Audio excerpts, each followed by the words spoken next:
আর মন পবিত্র করার আমি দু একটা আমল বলে দেই, নাহলে কঠিন হয়ে যাবে। খুব সহজ আমল।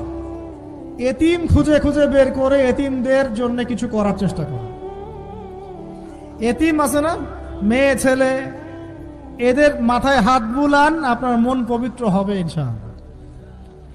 ঠিক আছে? দান সদাকা বাড়ান, আপনার মন পবিত্র হবে ইনশাআল্লাহ। আল্লাহর জন্য ছেড়ে দেওয়ার মানসিকতা কর, ছেড়ে দেন, আল্লাহর জন্য ছেড়ে দিলাম, আল্লাহর জন্য ত্যাগ করলাম, মন পবিত্র হবে ইনশাআল্লাহ। আল্লাহর জন্য কিছু করা সহজ, আল্লাহর জন্য ছাড়া সহজ না। আল্লাহর জন্য কিছু করা সহজ, আল্লাহর জন্য আপনি নামাজ পড়তে পারবেন ঠিকই, কিন্তু সিগারেট ছাড়তে পারছেন না।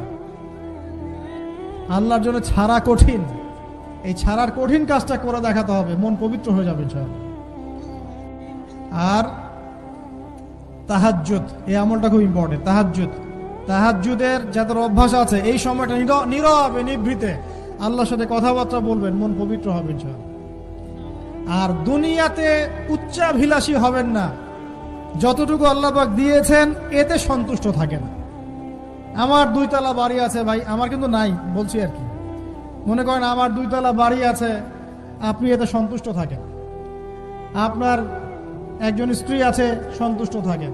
আপনার একটা সুন্দর ব্যবসা আছে, সন্তুষ্ট থাকেন। আপনার 1 বিঘা জমি আছে, সন্তুষ্ট থাকেন।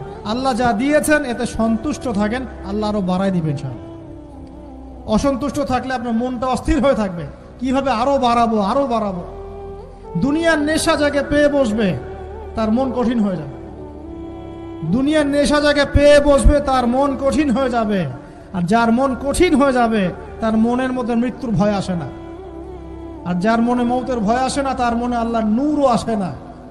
আল্লাহর নূর যার কলবে আসে না, তার অন্তরে তাজকিয়া আসে না।